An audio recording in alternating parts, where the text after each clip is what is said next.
Reading with your kids.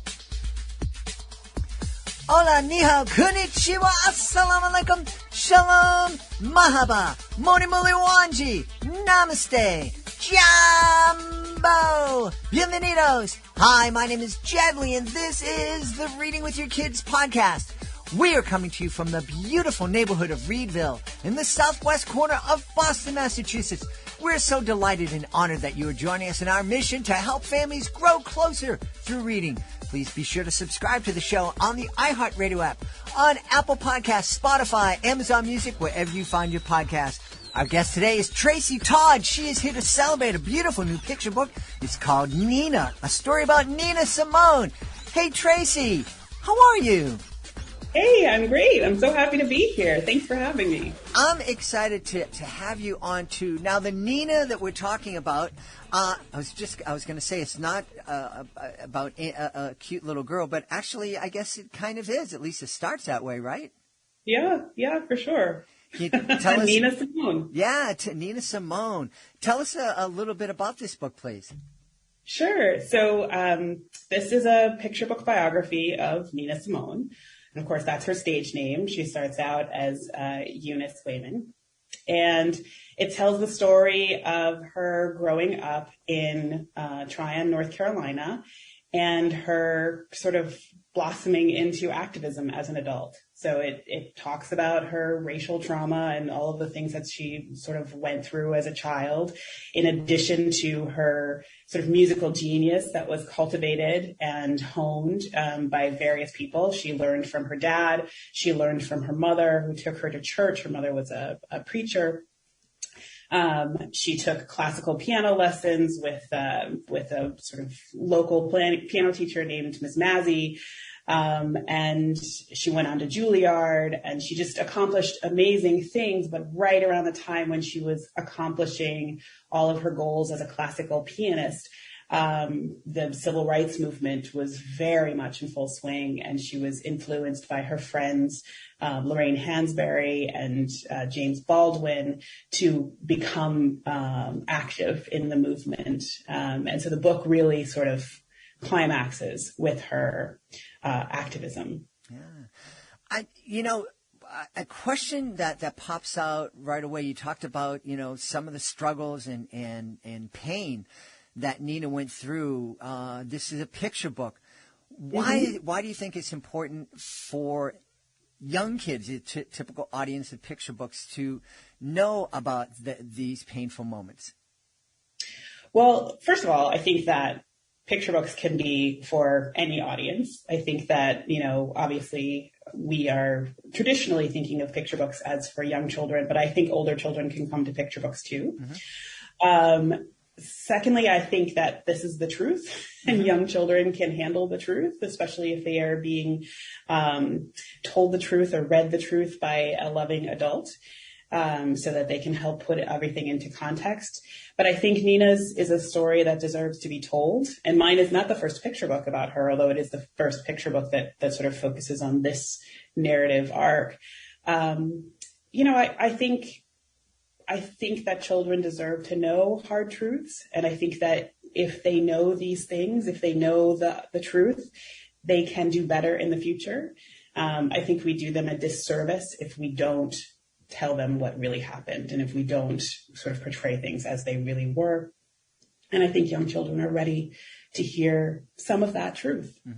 I agree with you, and I love that. I love the statement that you made. Young children can handle the truth, especially when it's being told to them by a trusted, loving adult. Can you expand on that just a little bit? Because I think it's important, and it reinforces something that we've been talking about here on the podcast for a long time. Well, I think that if a child is experiencing this kind of story without any context or in a vacuum, they're going to have questions, and it is going to be helpful for an adult to answer those questions or to say, hey, let's look that up if they don't have the answer. I think that when we have conversations about whether or not children can handle, conversations about racism, can handle conversations about gender and all the other things that are very much being discussed right now, I think we the resistance to it seems to be in the thinking that a child will just sort of sit with this and not have any sort of guidance, not have any sort of resolution, not have any help sort of moving through it, that it is happening or the child is experiencing it in a vacuum and not as part of a conversation, which I think is really important. And I think that, especially in families where there is a tradition of reading out loud and, of reading picture books, I think that having that conversation about race, about gender, about whatever it is, builds on the trust of that relationship with that adult. So I think it's important. And I think that I think we need more books out there that are honest about this. And also I felt like I couldn't tell Nina's story without talking about race and racism. And I couldn't, at the time when I first started writing this book, which feels like 100 years ago now, there were many picture books for young children that sort of talked about racism and talked about discrimination in terms that suggested, that's just the way it was. It was, Black people were just mistreated, and sort of didn't ground it in anything that was actually happening or any sort of reality. And, I couldn't. Nina Simone was so specific in her messaging, was so clear in her intent, that I couldn't just sort of put it out there without sort of building to it, without building a structure, without building scaffolding, so you could see how she got there. I mean, she deserves her whole story to be told, I felt. Yeah. So tell us a little bit about that struggle that she experienced, please. Yeah, so it's messy, right? Because we're all human beings are messy. But she grew up in the South, but in a town that wasn't really sort of affected by Jim Crow in the way that we're accustomed, to cities in the South being affected by Jim Crow. There were Black people and white people sort of, intermixed and what have you, although there definitely was sort of a Black side of town and a white side of town. But, there's this sort of warmth and loving environment that she grows up in with her father and her mother and her brothers and sisters. And then when she sort of gets outside of that, that's when she experiences this stuff that she doesn't understand with white people, where they don't seem to want her around. Her mother works as a housekeeper for Mrs. Miller, who has a small child who's about Eunice's age at that time. And they're playmates. They play together at Mrs. Miller's house. And sometimes when Mrs. Miller drives Nina's mother home, David will come over and they will play together then. And then all of a sudden, Mrs. Miller decides that her child can no longer play with a Black girl. And it's just sort of arbitrary, and it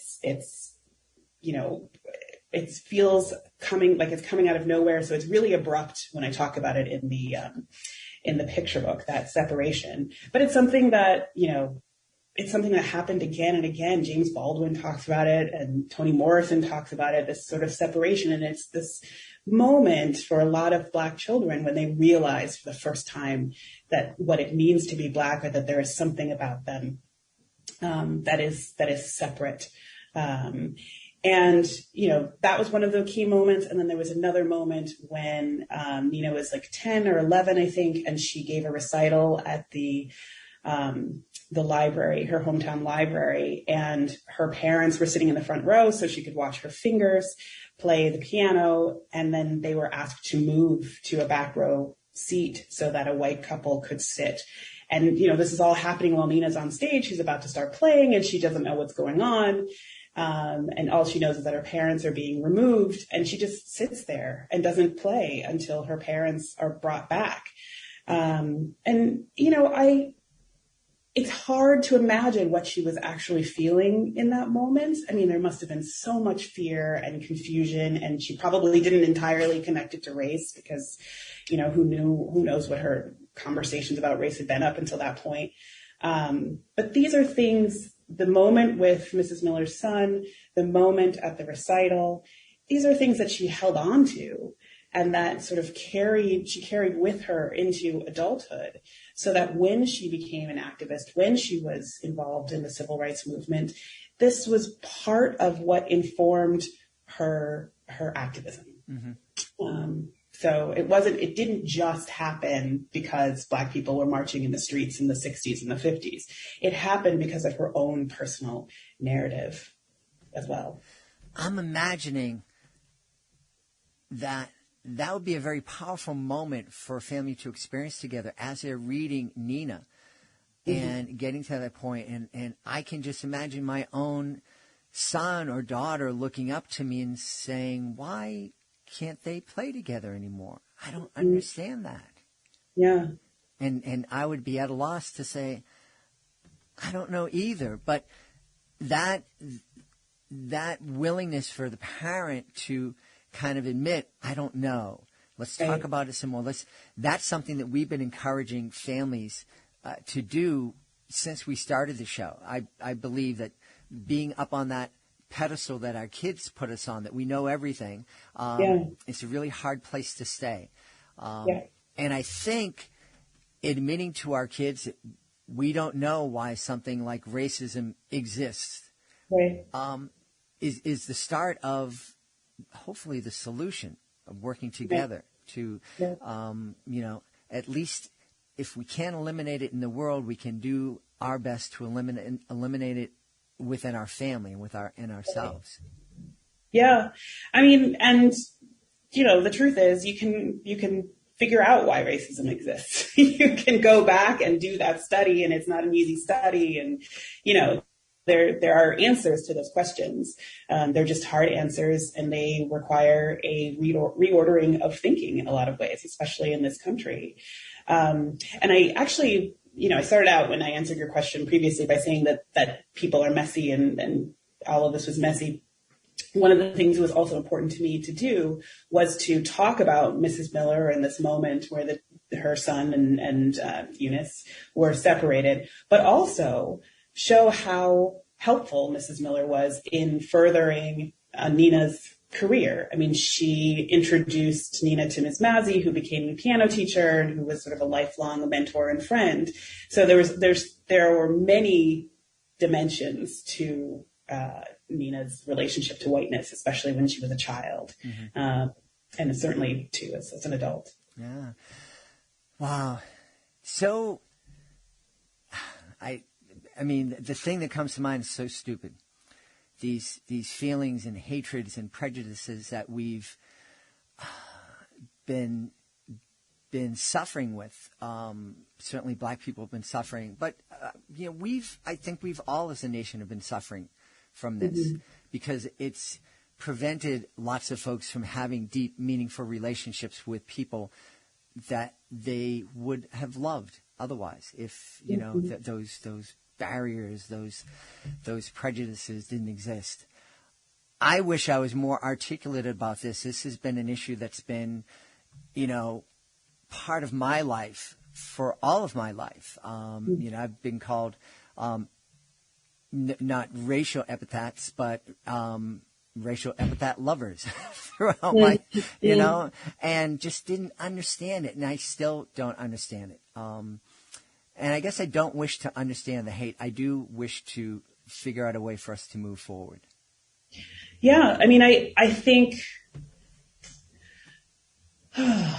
it's hard to believe that it's something as simple as hate, right? It's just, it's something that has been ingrained in us and inculcated. And that, I think the conversations right now about, on the right about, critical race theory being indoctrination and all this stuff. And I go, but history all along has been sort of an indoctrination of something that's not entirely true. The story of this country and what gets left out and whose story is told and who is centered and who is the hero.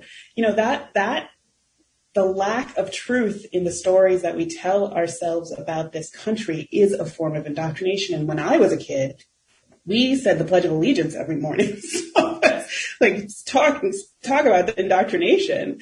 I think it is, I think when we just say there's hatred and prejudice, and how do we get beyond it without actually understanding the structures that support it and understanding, the root of it. We're not going to get it. We're not going to sort of knock it down because it doesn't exist sort of up here on this level in the ether. It is down in the dirt of this nation. It is something, it is in the Constitution, it is in the Declaration of Independence, it is in the people that we consider the founding fathers. And when you look at the things that they wrote, it is in the writings of Lincoln, people we uphold as, as sort of racial heroes in some ways. It's just a matter, I think, of unlearning. It's a really hard thing to do, but unlearning all of these stories that we've been told and taught and that we accept. I think if we could start somewhere like saying that the Constitution is an extraordinary document and also deeply racist, if we can hold space for both of those things to be possible, then we might be able to have some of these conversations that we need to have. And not just the Constitution, I'm just using that as one example. But, I think we are not able to hold space for more than one thing to be true about the things that we hold dear. And I think we can't, how do we talk about America as exceptional and not acknowledge that it was built on the backs of enslaved people and indigenous people? I don't know. I don't know either. And I think if I live another 100 years, I hope I would know. But I think you bring up a really good point, because I think part of the the polarization that's happening in our country is that people aren't able to say, yeah, but. It's like as you said, the Constitution. Or yes and. Yes and, yeah. The Constitution is this amazing thing, but there's some problems with it too. Yeah. And our country has done some amazing things, but we've done some really horrible things too. And not just to people in Black and Indigenous people here in our country, but we've done some horrible things in different parts of the world. If not our nation, the government directly supporting different corporations. And the best way to move forward is to own up to that. Mm-hmm. Like we tell our kids. I remember saying to my son, dude, just be honest with me. We can move on from this. Yeah, I got you right-handed.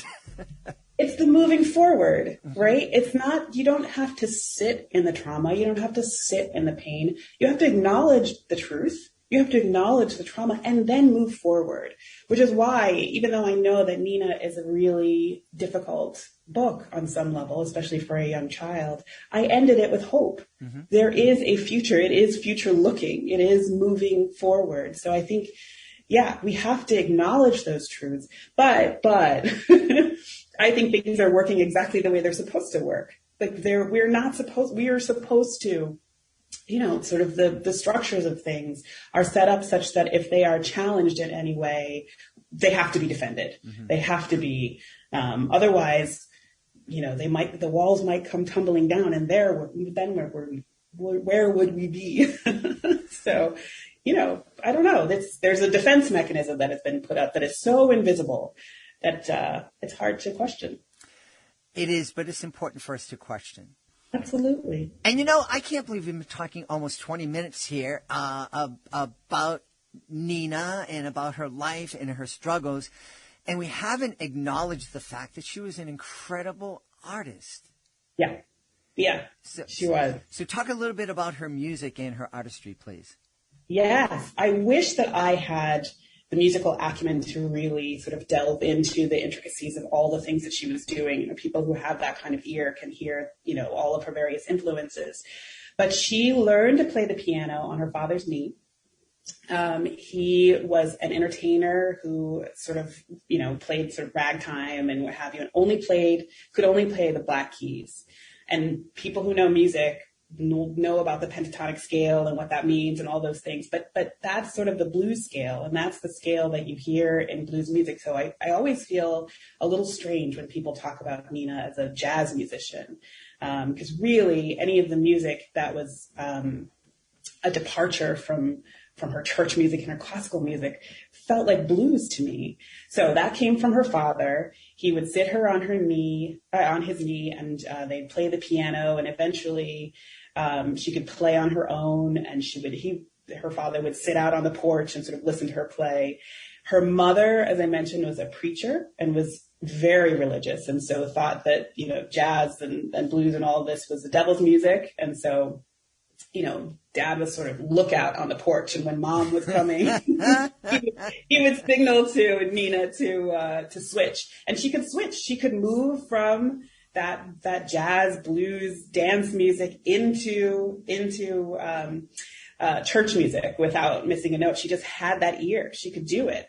And that was part of her musical influence, those two things. So I think when she was 3, her mother took her with her on these church circuits where her mother would preach and Nina would play. And so she had this jazz music from her dad, sort of bluesy music, dance music from her dad, and the church music from her mother.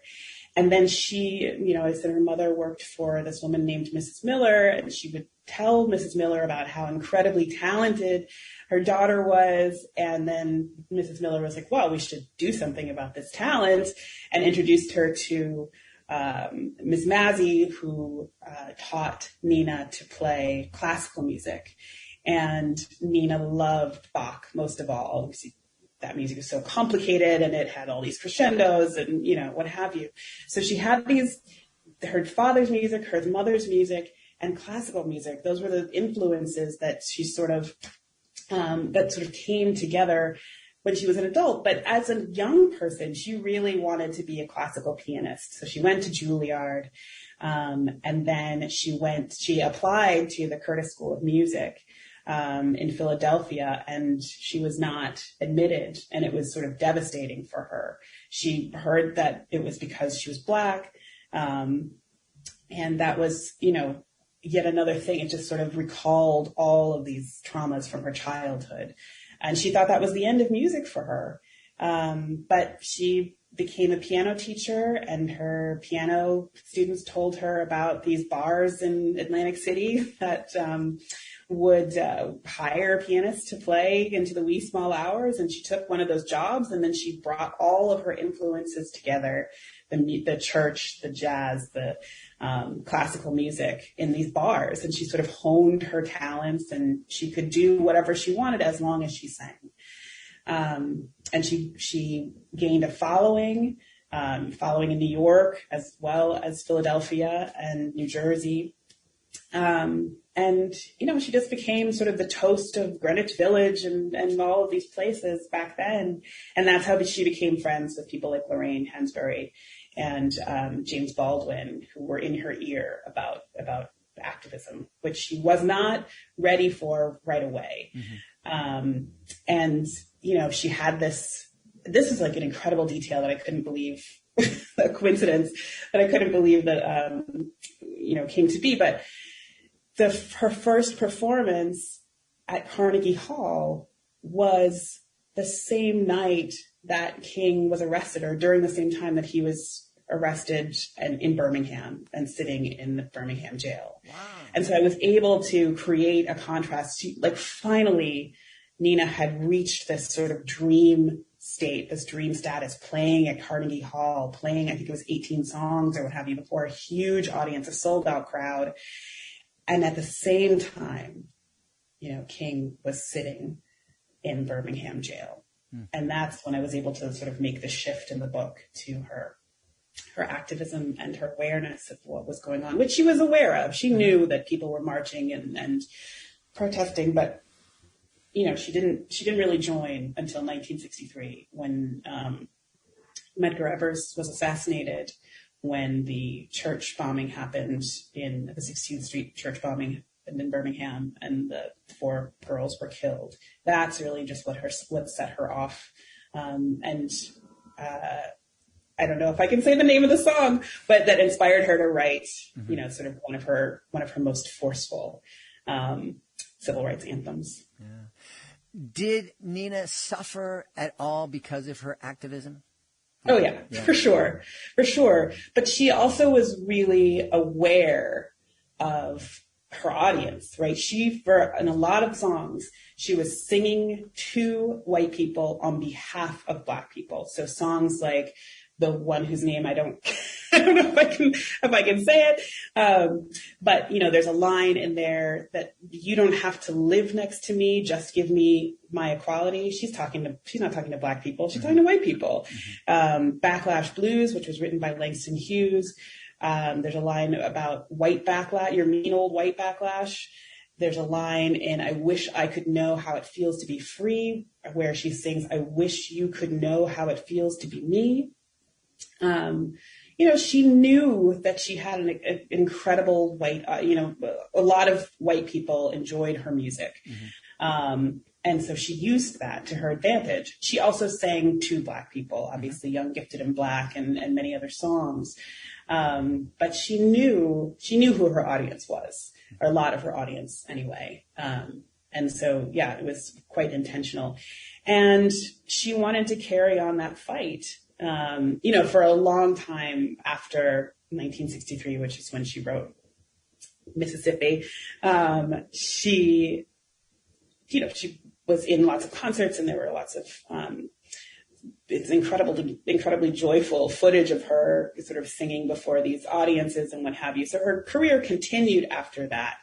But, it was on the decline after the civil rights legislation was passed in the 60s, and people didn't have the tolerance for activism as much anymore. And even though she knew that there was still this need, there was not the love for that kind of music. And yeah, I think that was the beginning of the decline of her career. And she had mental health concerns, so it went undiagnosed for a long time. And I think that they also started to come to the fore, or were increasingly public around this time. So there were a lot of factors that contributed to the sort of decline of her career, but I don't think her music has ever gone away. I think people have always found strength and joy in her music.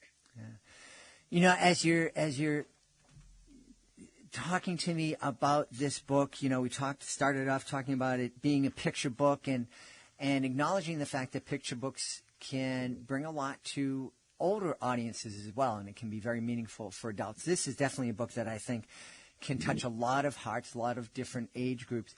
And I also think, we hear parents joke about, this is the 900th time I've read this book. I don't want to read about the caterpillar anymore. But I think Nina is a book that we can read as a family together and experience in a number of different ways. Having conversations about race, having conversations about resiliency, having conversations about how we can stand up for ourselves and how we can stand up for others.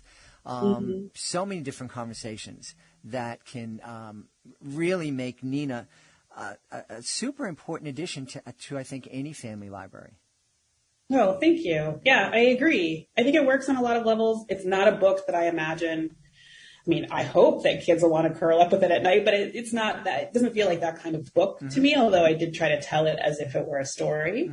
But yeah, I think there's a lot to be pulled from it. And there's so much that's relevant today. I mean, I think it's really easy to say that this is a story that happened in the past and, good for Nina, good for everybody. But it's, when the all of the racial unrest and uprising that happened in summer of 2020, when that was going on, there was so much coverage, and I heard podcasts, and there was just a lot of conversation about Nina Simone and the place that her music took in all of these conversations, and all of this sort of need for empowerment and strength. And, her music is still, and there's something quite sad about that too, actually, that her music is still as relevant as it is, her protest music in particular.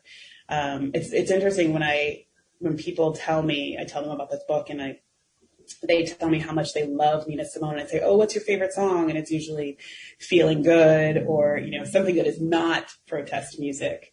But, I think a lot of people, especially last summer, summer 2020, just gained a lot of strength from her words and from that time. And also, I think it's, like I said, quite painful to think that we were going through a time all these years later when that music was relevant again.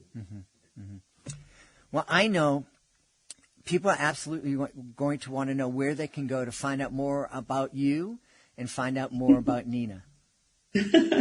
Well, first, I just want to be sure to acknowledge that Christian Robinson, who is the illustrator of this book, did a fantastic, fantastic job. I mean, just sort of beyond what I could have imagined. And he took what I think is a difficult subject and made it softer and made it more accessible. And of course, he's a genius. Everyone knows that Christian Robinson's work is it's just another level. Where can you go to find more information about me? I don't know. I am not really on the internet. I don't have a public facing anything yet. I know that's probably not the way to go, but I prefer to just, I don't know. Until that becomes an issue, I'm just going to be, available through podcasts and various other methods, and my agent. People can find me through my agent if they want to. NinaSimone.com is, an incredible resource. And there are lots of books about her that are written for adults. There is one other picture book, as I mentioned, also called Nina. And, there's just a lot about Nina out there. And then I would encourage people, and children especially, to listen to her music. Maybe not the song that I mentioned in the book, which I have to say, I'm pretty proud of myself for being able to talk around it and not mention the name of the song.